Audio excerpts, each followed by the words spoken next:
Nandi award స్థానంలో so గద్దర్కి జ్ఞాపకార్థం Gaddar awards అని పెట్టిండ్రు. అయితే ఈసారి అవార్డ్స్ ను తెరపైకి తీసుకురావాలన్న ప్రయత్నం చేస్తే కనీసము స్పందించట్లేరు. అసలు సినిమా ఇండస్ట్రీ ఎందుకు మౌనంగా ఉందనేసి ఆయన ఒక అసంతృప్తిని వ్యక్తం చేసిండు రేవంత్ రెడ్డి. దీనిపైన పలు భిన్న అభిప్రాయాలు వ్యక్తం అవుతున్నాయి. ఎందుకంటే జనరల్ గానే ప్రతిసారి కూడా అవార్డ్స్, నంది అవార్డ్స్ రావాలని సినిమా ఇండస్ట్రీకి చాలా కుతూహలంగా ఉంటుంది, చాలా ఆశతో ఎదురు చూస్తారు. కానీ ఎప్పుడైతే గద్దర్ గుర్తుగా, గద్దర్కి సూచనకు గుర్తుగా నంది అవార్డ్స్ ని ప్రకటించినప్పటి నుంచి కూడా ఎవరు కూడా పెద్దగా రెస్పాండ్ అవ్వలేదు. అప్పుడు ఏదో జర్ర కంటి తుడుపు చర్యగా అన్నట్టు, తప్పదు అన్నట్టుగా బానే ఉంటది అనేసి చిరంజీవి లాంటి వాళ్ళు మాట్లాడారు. కానీ ఇప్పుడు దాని గురించిన సూచనలు, ఆ కార్యక్రమాన్ని చెయ్యాలి, దానికి సూచనలు అందించాలని తెలుగు చిత్ర పరిశ్రమని రేవంత్ రెడ్డి కోరితే ఒక్కరు కూడా స్పందించడం లేదనేసి ఆయనే పాపం అసంతృప్తిని వ్యక్తం చేసిరు. అయితే దీనిపైన విమర్శలు కూడా వస్తున్నాయి. అంటే బాహాటంగా మాట్లాడతలేరు కానీ సినిమా పరిశ్రమకి గద్దర్కి ఏం సంబంధం ఉంది, గద్దర్కి సినిమా అవార్డులకు సంబంధించిన పేర్లు పెట్టడం ఏంటి, అందుకే సినిమా ఇండస్ట్రీ వాళ్ళు మౌనంగా ఉన్నారేమో అనే మాటలు కూడా వినిపిస్తున్నాయి.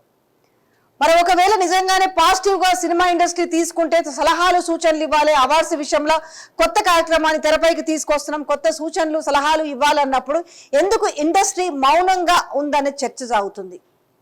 అంటే ఎలాంటి కమిటీ వేయకుండానే, ఎవరిని సంప్రదించకుండానే, సో గద్దర్ అనే వ్యక్తి చాలా మహోన్నతమైన వ్యక్తి. సో ఆయన ఒక ప్రజా యుద్ధ నౌక అని పేరు ఉంది. ఆయన ప్రజల గాయకుడు. ఆయన అంటే మాటలని పాటల రూపంలో సమస్యలను, అంటే మన జీవన శైలి, తెలంగాణ కట్టు బొట్టు జీవన శైలిని అలా అలా అలా అలా పదాలు పలికించిన గొప్ప గాయకుడు, ప్రజా గాయకుడు, యుద్ధ నౌక గద్దర్. అయితే సో ఆయన సినిమాకు సంబంధించిన పాటల విషయంలో చాలా తక్కువ సందర్భాల్లోనే ఉంది. సినిమా విషయంలో వేలు పెట్టింది కూడా చాలా తక్కువే.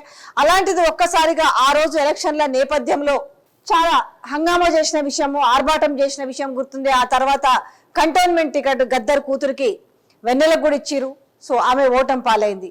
దాని తర్వాత లాస్యానందిత మరణం తర్వాత ఆ టికెట్ మళ్ళీ ఆ కుటుంబానికి కేటాయించకుండా, అదే మళ్ళీ వెన్నెలకు కేటాయించకుండా బీజేపీ నుంచి కాంగ్రెస్ పార్టీలోకి వచ్చిన శ్రీ గణేష్ కి ఇవ్వడం జరిగింది. ఆయన గెలిచిండు. అంటే ఇక్కడ ఎక్కడ చిత్తశుద్ధి ఉంది అనే మాటలు కూడా మాట్లాడుకుంటున్నారు అన్నట్టు.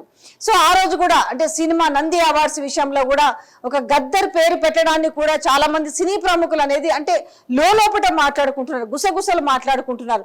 ఈ రోజు రాష్ట్ర ముఖ్యమంత్రి రేవంత్ రెడ్డి ఆదేశించినప్పటికీ కూడా, అవార్డులను ప్రకటించినప్పటికీ కూడా, తీసుకొద్దామని చెప్పినప్పటికీ ఆ కార్యక్రమానికి రూపురేఖలు ఎలా ఉండాలి, సలహాలు సూచనలు ఇవ్వడం పైన ఎలాంటి సినిమా ఇండస్ట్రీ నుంచి ఎలాంటి స్పందన లేకపోవడంపై ఆయన చాలా గరంగరంగా ఉన్నట, చాలా విచారణ వ్యక్తం చేస్తున్నట.